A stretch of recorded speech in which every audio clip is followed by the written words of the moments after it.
Hey guys, so today's Slayer guide will be a double Slayer guide, and I'll be covering Iron and Steel Dragons. Well, technically I'm only going to cover Steel Dragons, but Iron Dragons are killed in the exact same method, and there's very little difference apart from the fact they are slightly weaker and a lower combat level, and therefore give like lower XP, but however are quicker to kill. So basically, if you know how to kill Steels, you know how to kill Irons because you do it the same way. So Irons and Steels are a very decent Slayer task. They're not the best XP per hour, however they have a decent drop rate of effigies, and they're the two tasks that you do for your ferocious rings, which will help you getting your Fairytales once you start getting a lot of them sorted. So going into the Iron Dragon info first, we can see that they're 189 combat, they don't have a Slayer requirement to kill, so hence 1, and they have a life points of 1650, which is relatively high, so therefore they give good Slayer XP per kill. And they attack with melee and fire breath. However, they only attack with melee if you stand in melee distance. So if you stand at a distance and major range, they're only going to attack with fire breath, and we utilise that fact with the mage setup that I'll show you later in this guide.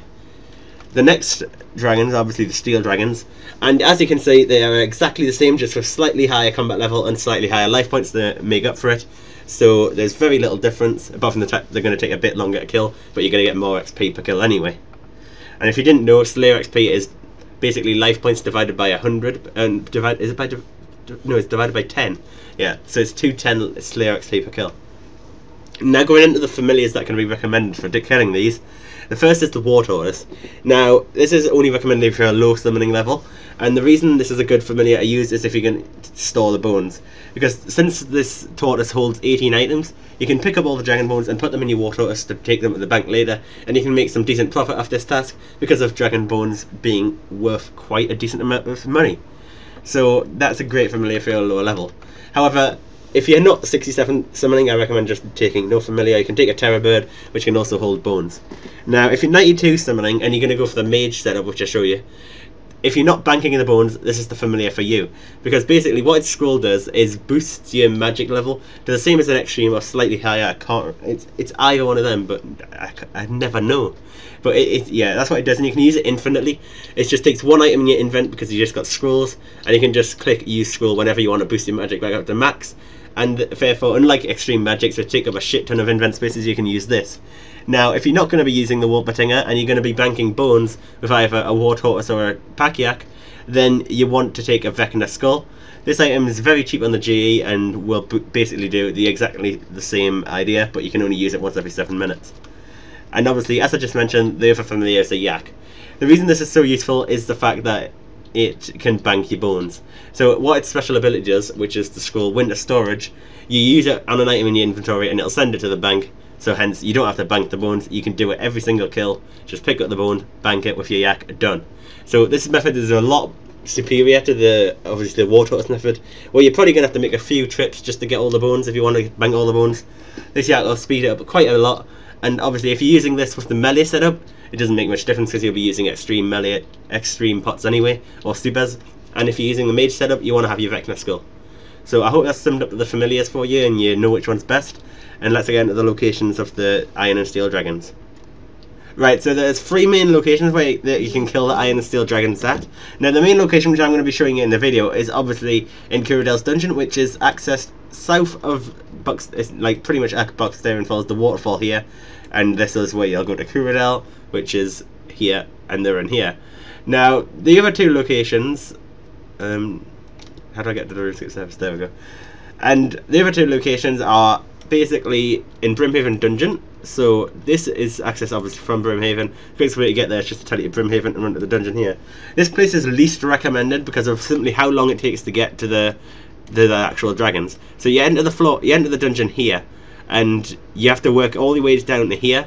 Now, you can use a cannon here, and if you're going to use a cannon, I'd recommend using the resource dungeon. This is access for a little portal on the wall here. It's not a high dungeoneering requirement, and when you enter there, I don't know if there's a map on it, don't think so, but when you enter there, there's basically like a lot of iron dragons and a lot of steel dragons, and it's great to cannon them there if you're going to cannon. However, I don't recommend cannoning because it doesn't speed it up too much, it's not multi-combat, and you don't get ferocious rings. Now, the other location, if you do want to cannon them, if you want to do it, then here's the place to go. This fortress here. Now, you can access this after part way through the Templars at the Seniston quest. Not sure how that's how to pronounce that, but yeah, there's like irons and steel dragons in here, and they are great. It's a great location because it's pretty much always empty, and it's very quick to access. It's closest to a bank. Now the quickest way to access there is to use the spell on the lunar spellbook that tells you to here, and you can run straight through the little ice block that's here to enter the area and kill them. The other way to access this area, without having to go through the wilderness, is to tell you to a fairy ring to the Trollwise Hunter area, this one up here, and you can take the boat, and that'll exit there, and you can take through the ice block here and kill them again. Now it's great because you can set up a cannon and kill them there, and this will be a very fast way to do the task. However, obviously the bad thing is you don't get the ferocious rings, and it's not recommended for that reason. And for that reason, I'll be doing them in Cyrodiil's dungeon. So let's get into the guide. Right guys, so the first setup I'm going to show you, it will be the melee setup. This setup requires a chaotic rapier, and I do not recommend doing the task if you're not going to be using a chaotic rapier. Melee them. If you do want to do the task and you don't want to melee them, well, if you haven't got a chaotic rapier, you're going to want to mage them. And later in the guide I'll be showing you the mage setup of how to kill them, and that is a very efficient way to kill them, and can possibly be faster than melee if you're full out max gear with Storm of Armadillo. So for this setup, you pretty much want your general Slayer setup, your max setup, obviously. You want your Slayer helmet, your black mask, and you want just your bandos. You want your chaotic rapier and defender, and you also want Goliath gloves. However, Barrow's gloves will suffice if you don't want to bother with the degrading, because it does get very annoying. And also about checking the state, it says the gloves are 90% degraded, which makes you think, right, so I've got 10% left. Nope, it's 90% left. Just Jagex are ridiculously stupid, because when these are fresh, it says 0% degraded. They're just, oh my god, they're stupid. And then basically Dragon Boots if you haven't got Steadfast and a Berserker Ring or an Onyx Ring. However, use it in your typical Slayer setup, you will have a Ferocious Ring in your inventory, which you will then switch to if you're killing them in Cyrodiil's dungeon, which is the location I'm going to show you. I'll show you the, I've already showed you the other locations on the map, and I do not recommend them over this one, because it's just much easier and you get the Ferocious Rings. Now, as for the typical Slayer setup, if you don't know, what I generally have is a spec weapon, which can obviously be DDS or Dragon Claws, pretty much. Then you want Ring of Slaying, your Ferocious Ring. However, I've switched to the Ferocious Ring for this task since it's in Cyrodiil's. And then I'll be using the Pakyak Familiar. I've already showed you the possible familiars that you can use, and this one is obviously the most recommended if you're going to be doing the melee setup. Hence why I'm using it, and hence why I got Pakyak Skulls to bank the bones. Now obviously you don't have to bank the bones, you can take a Bone Crusher instead to just get the prayer XP from the bones. Then in your inventory at the bottom, for your typical Slayer setup, I have Tazar Ring, which for this exact use, that I can teleport to the fight caves. Right next to a Fairy Ring, which is how I access Cyrodiil's dungeon, instead of using all my charges on my Ferocious Rings, because I haven't got many left, and most of the time you will have a pretty low amount. Then you probably want 2 sets of supers or extremes. It depends on the size of the task. Like my task is 68 steel dragons, and it can range from like 50 to 100, so it really depends. And then, so 2 should all suffice for most tasks. And you want 2 super anti-fires. If you haven't got the Herblore level for super anti-fires, you want to use regular anti-fires instead of a dragon defender. You want to have an anti-dragon shield on or a dragon fire shield. As for the rest of your inventory, you want to take 2 prayer renewals, and the rest can be prayer pots. Now the reason I've left 1 empty space is so that I can pick up the bones and bank them straight away without having to drop a prayer pot and pick it up, which is just going to waste time. That number of prayer pots should easily be enough considering I've got the prayer renewals. As for the rest of the stuff in your inventory, I've got cannonballs, Dragon's Medallion, because this is quick access to the Bloodfeld task area, and you get them quite often, so I've got it there ready. Cannonballs, because I always keep them in my inventory for on cannon tasks. And House Teleports, which is quick access to an altar and Summoning Obelisk. Now, I have my cannon in my inventory, which you should do if you're cannoning Slayer tasks. And obviously, you can't take cannon in Cyrodiil's dungeon. It didn't even let you take it in, so what you want to do is, before you go there, whack it in your bank.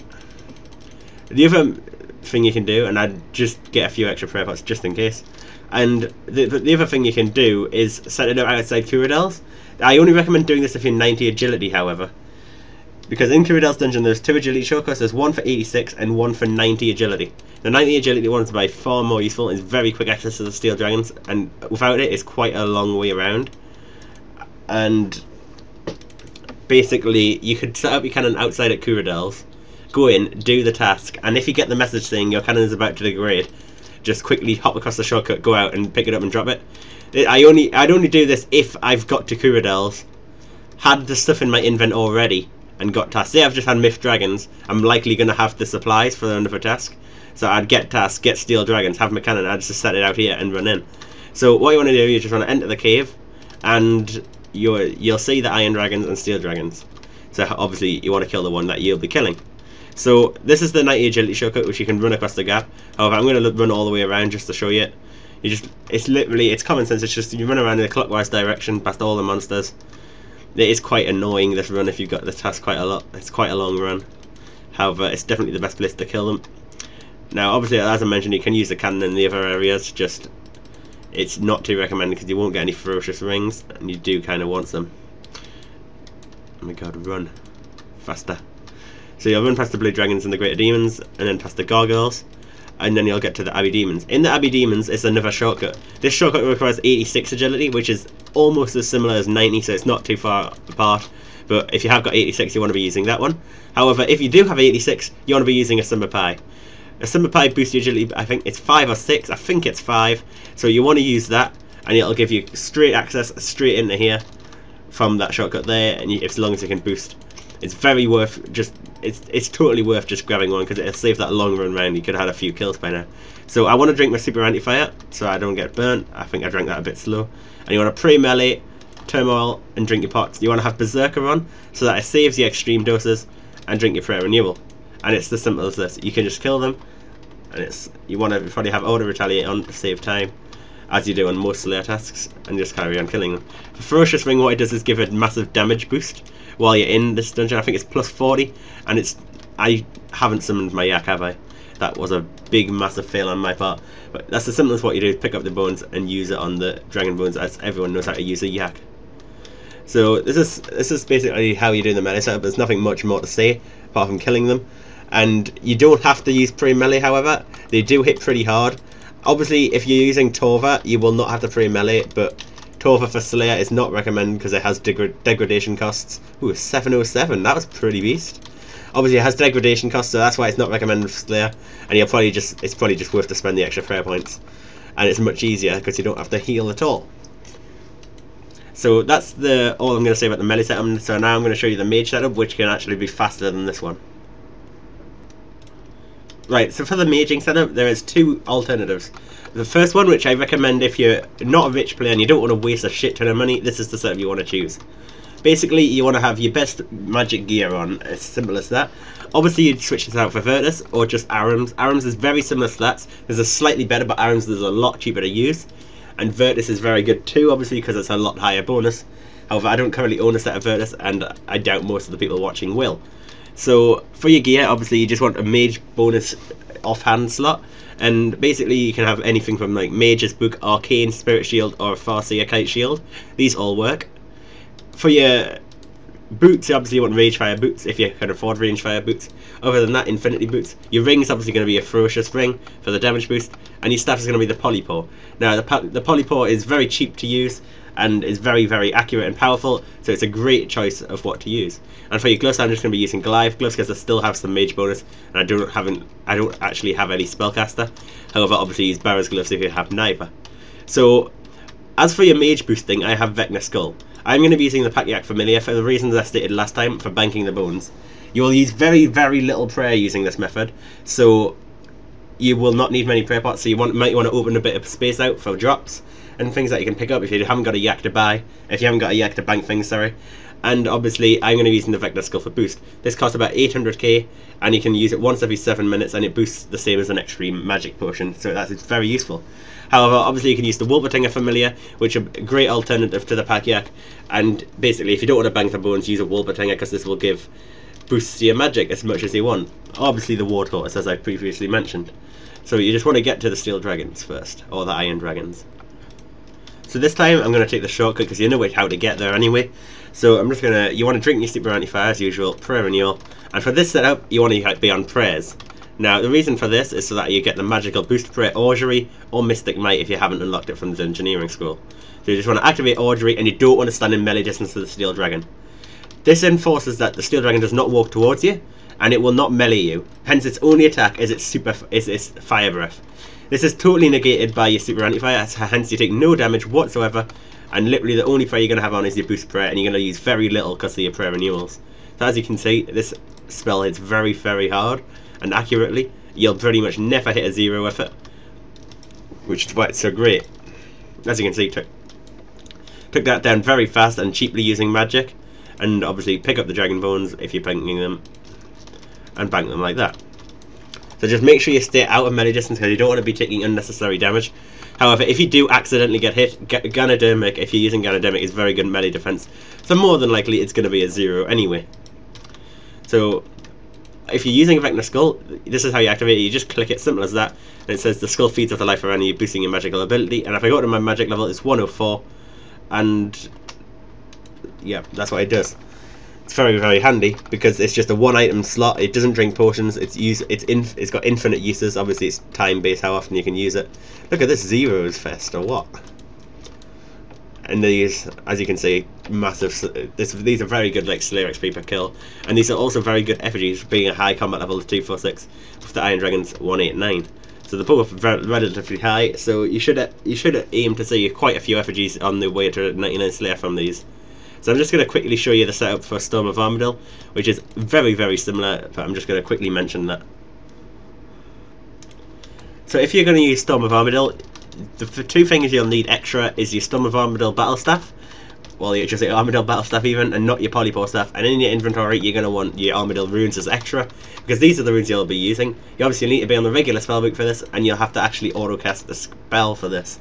This is very costly, as each rune is about 1.8k each. And it's not like range where you get it back like most of the time. You will use these very, very fast, and it will burn for a lot of money.